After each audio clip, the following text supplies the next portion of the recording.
بسم اللہ الرحمن الرحیم۔ دین و اسلام چینل کے ناظرین، السلام علیکم ورحمۃ اللہ وبرکاتہ۔ صحیح بخاری کی حدیث نمبر 227 ہے۔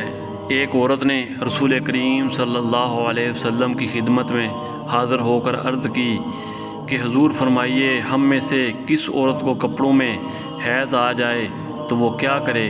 آپ صلی اللہ علیہ وسلم نے فرمایا کہ پہلے اسے کھرچے، پھر پانی سے رگڑے اور پانی سے دھو ڈالے اور اسی کپڑے میں نماز پڑھ لے۔ اسی طرح صحیح بخاری کی حدیث نمبر 228 ہے۔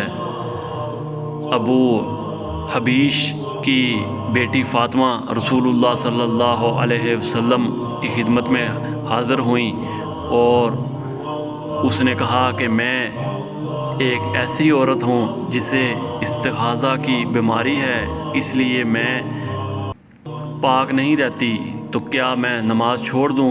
آپ صلی اللہ علیہ وسلم نے فرمایا، نہیں، یہ ایک رگ کا خون ہے، حیض نہیں ہے، تو جب تجھے حیض آئے تو نماز چھوڑ دے، اور جب یہ دن گزر جائیں تو اپنے بدن اور کپڑے سے خون کو دھو ڈال، پھر نماز پڑھ۔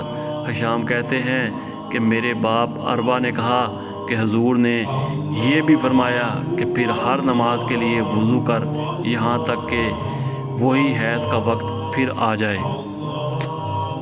تو اسلام چینل کو سبسکرائب کریں۔ جزاک اللہ خیر۔